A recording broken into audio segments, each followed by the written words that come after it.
Yo, welcome back to the channel. Welcome back to the channel, man. Go ahead, hit that like button, hit that subscribe button, man. Breaking news, straight drop. Young Dolph suspect just got caught with bricks and iPhones inside his cell, man. He was shoving it up, and you know what? So they just caught him. They went through his whole thing. They did an inspection inside the cell, and his cellie was at the top bunk and literally had thrown everything down to straight drop's thing because they knew that they had everything knotted up in the blanket, hidden underneath to make it look like it was a pillow and everything. And then next thing you know, the guy turns his back on straight drop. You can't trust nobody, man. That's why straight dropping them, whatever they did to Dolph, whoever paid them to do whatever they did and how they got in this situation, they probably regret every single thing because now they have to deal with the fact that even though he already behind bars as the pawn for the whole Young Dolph thing, like he was the downfall guy, and now all that time that they was sneaking in his phone, sneaking in so he could talk to the lawyer, he could talk to Big Jook, he could talk to Govan, man. And then Govan, you know for sure, had gave him up and said that he talked to Straight Drop on a phone inside of his cell. He's seen it. He said that he's seen them cover up the front of the cell door, that little window, with a towel. They put a t-shirt in front of it so that every time they use the phone, they go live and everything like that. Why do you think Straight Drop had all these pictures and all these lives leaked? He was going live on his phone when he was on the run already. So he wasn't worried about getting caught up. He knew he was going to get caught up. He's just trying to get the diss songs out there quick so that CMG could sign him officially and that he could get all that bread to go and try to see if he could get the bond or even get somebody to pay to see if they could change their mind or anything like that. One thing you got to realize is there's no reason why they was just letting him get away with all this stuff, even though he was the main suspect for the Young Dolph thing. The next thing you know, after Govan tells and gets his bond, that's when they start being more strict on Straight Drop, man. They let him use his phone this whole entire time until just 2 days ago when they caught him up with every single thing, man. That's how you know that the CMG Rico was coming. Whatever Govan told them made them get even more strict, even more rules on everybody. That's why they running up on folks right now in Memphis, kicking doors down. They up there on the rooftops, going in through the basement window and coming up the stairs, man, because at the end of the day, they rounding everybody up, man. It's a lot of people that just got sting operated in Memphis. They just got set up and everything because they either was a part of the group or knew the people that they was hanging out with was always kicking it with Blac Youngsta and everybody, man. At the end of the day, Big Jook's friends and Govan's friends is getting snagged up because of the fact that they know what's going on with the Blac Youngsta situation and the Young Dolph situation. One of them is going to be the key person that has the actual location to where Blac Youngsta, where Big Jook has been hiding out at, because if they got Govan, then you know for a fact that they looking for the other guys right now, man. It's at least 10 people that's inside of this whole CMG members that's actually getting rounded up as we speak at this moment because of the fact that they get implicated in the indictment due to being orchestrated and associated with Blac Youngsta in that black Bentley that showed up on the scene of the Makita's cookie shop that day that Young Dolph got sent up, man. I want to send my condolences to Young Dolph, RIP to the king of Memphis, because if you actually rocking with Young Dolph, man, go ahead and throw the dolphin emoji in the comments. Throw the King Dolph in the comments, because everybody knows at this point that the beef with Yo Gotti, the baby mama drama, the issues with Moneybagg Yo, Finesse 2 times, all the stuff about him putting on literally all the people who's popping in Memphis right now came through Young Dolph. He at one point pulled up to them and actually either gave him a shout out, gave him a promo, gave him a free track from Paper Band Play. And he did free verses for Moneybagg Yo and all those people that came up, man. It's Finesse 2 times is really one of the people that knows because he was hanging out back then with Blac Youngsta and Moneybagg Yo. So he seen it when they was in the group and Dolph used to pull up to them. But the thing is that he knew that Blac Youngsta was caught hanging out with Yo Gotti. So that's why Dolph never came around when to the Finesse 2 times of Moneybagg Yo and Blac Youngsta group.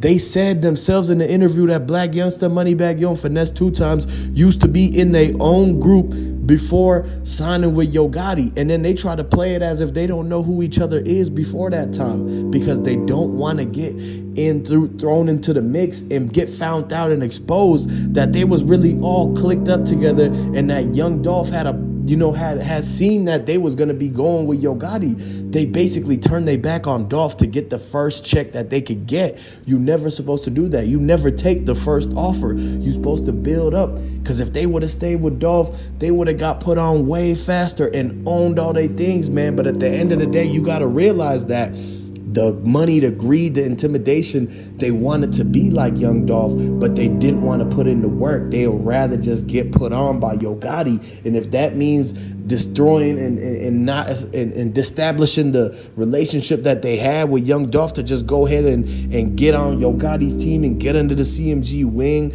that way they taking the handouts, man. They letting another man feed them. And that's the thing that Young Dolph always knew, that he was going to make sure that he was the person that took care of his family and not to be relying on somebody else. And so they looked at him totally different. Like, they did not understand the fact that it's better to do it the way that Dolph did, but they basically sold out short by going with Yo Gotti, and then that got them into the beef. Because when they joined and clicked up with Yo Gotti, they inherited the beef. Every single person started dissing, man. Moneybagg Yo never came around South Memphis no more. He never went to the Dolph car shows. He never kicked it with Key Glock anymore. And the fact that he joined Lil Migo on the beef with Key Glock, and Blac Youngsta did the 100 shots. How's they gonna sit there and claim CMG, wear the CMG chains, when the guy that's in their group did the 100 shots on Dolph, and Dolph was the reason that they even was successful enough to get recognized by Yo Gotti in the first place, man? That don't make sense. How could they sit back and sleep at night knowing that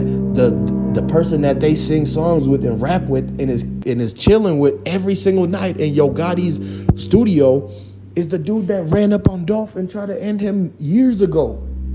He turned himself in for that. Nobody told on him. He got caught on camera. He told on himself by turning himself in, and that's how you know that everybody was planning and plotting against Young Dolph in this situation, man.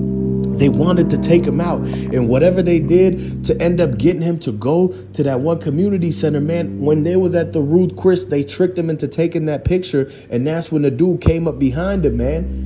And everything they did after that, they rushed to get him and grab him and throw him in that trunk, man. Because whatever happened in that parking lot, they said that somebody was running through the parking lot and they could hear the scuffle going on of them slamming the door and Dolph trying to get out. So what you got to understand is that right after that, they already had his keys. They snuck into his pocket, had his keys already. They got him to go to the Ruth Chris restaurant, whether it was a meeting or whether he was doing something. But the people that was in the back seat, the lady said that the guy with the bow tie is really a part of a whole nother thing. Like, he was doing some shady things to where they grabbed Dolph, man, right after that picture was taken. And who knows who let the people in from that side door, because it was a lot more people than that was in that picture. They was on the sidelines just watching until the right moment to pop up right after they snapped that flash photo of Young Dolph, and he basically got discombobulated, man.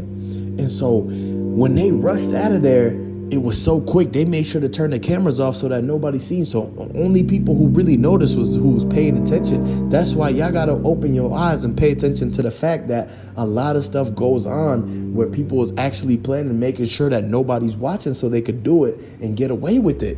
But the thing is that right after the Ruth Chris, Dolph went up to the community center. They changed the plan. Everybody was supposed to go to that, but there was only 2 to 3 people waiting in the dark shadow in the end of the hallway. So when they brought Dolph in there, man, at that time, they had already whacked him with the aluminum pole. So he was out. He was flat out at that moment. And so whatever they did there, that's what happened. That's where it all happened at, because that whole place was rented out and nobody was supposed to come unless they had the tickets and got their ID checked at the door. But the fact that they changed the location to Big Moochie Grape Hood and they only passed out 30 turkeys out of that U-Haul, there was even leftovers. So they didn't really even pass out all the turkeys.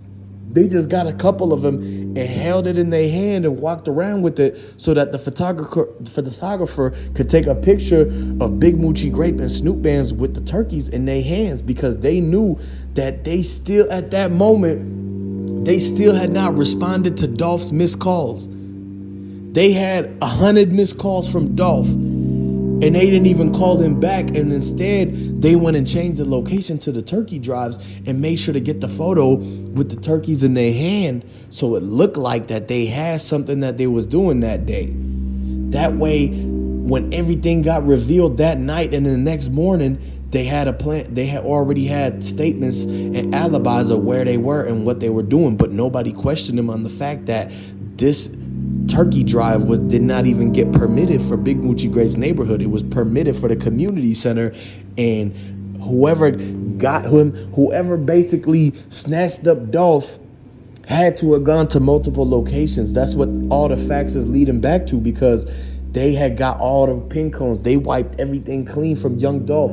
How do you think that the bread ended up going into the Makita's Cookies GoFundMe donation? The majority of that bread came from accounts and businesses that came and tied back to PRE or Dolph's name. And so that's why they wiped Dolph clean, went to multiple places, and when everything ran dry, they dumped him at the back of the cookie shop. And then that's when the people came through and made it look like the front glass and everything like that. He wasn't even in the front. They dropped him off in the back. So somebody had to carry him through that back door that stays unlocked. And they even said themselves that they had a super late night that night before. It was way later than their normal late nights. It went well into the depths of dawn. And so that's why when that back door got kept open and they turned the cameras off, whoever snuck him through the back basically went undetected. And since they did that, they only got him as far as to that chair in that back lobby office. When they came out that manager's office and told him to get down, that's when they were saying to actually get down and pick Dolph up to take him to the front by the window, man. Because at this moment, everything is leading back to the fact that he was moved. He had to have been moved because he either tripped, he was moved, or somehow he was leaning against that window or something that caused him to be in that location before they broke the window to have his arm flop out, man. The only thing that makes sense is that they had him leaned up against it after they took him out of that back room and got him and dragged him up. And then they actually turned around and said, look, we gonna get back into position. They all got into the lines and the places by the oven and everything like that. And that's when the two guys came up front. But you didn't see that out of the corner of the frame. Somebody threw the rock. Somebody threw the spark plug or whatever it was. There's materials that is actually lightweight, but they will still break glass, man. Just like how they say that the diamonds that's why they got diamonds in the edge of the chainsaws. And that's why people use spark plugs to go and run and hit licks on things, man. That's how they bust through the windows and everything without leaving the print. So it's the same exact thing that happened. And so what you got to understand is that this whole thing was to make it look like it was from the outside of the store. But when you look back at the interview of Makita's Raven, right away, she said out of her own mouth that it was inside of the store and that it was fast. It happened quick and it was fast. And so they went in and they immediately did exactly what the plan was. Everything Big Jook and Govan wrote out to do for them on the list. They crossed everything out of that list. The last thing left was to go and take the getaway car and dump it on Bradley Street, the same place that Straight Drop and them did the music video at, so that it could come back to saying that it was all on Straight Drop. Because they thought that if they had the car at the same place that Straight Drop did the music video, and if they get Straight Drop in on it, then within a matter of 2 to 3 days, then they gonna know that Straight Drop was the person that did it, or that they gonna think that, and that when he's on the run, they gonna think that's the guy. So when they go and see that Straight Drop is with another guy, they gonna think we got the two guys that did the Young Dolph, and then they gonna close the case off and never look at the fact that Bentley was right there next to them. If the getaway car was pulling up, then what was the Bentley doing? Exactly. It was to make sure that two different cars going to two different directions. That's why the person that said that they seen the black truck pull up filled with people, that's the Bentley. The Bentley is the black truck filled with people. How many people you think was in the inside? You could fit 9 people in that Bentley. And so the thing is that it could have been Blac Youngsta in there. It could have been Blac Yo. It could have been Govan, Big Juke, Yo Gotti, the CMG driver, or all of the above. The fact that they released the photo 2 months after the fact, after they already got straight drop, when they really should have also been looking for the people in the Bentley. But they was trying to get around all of that.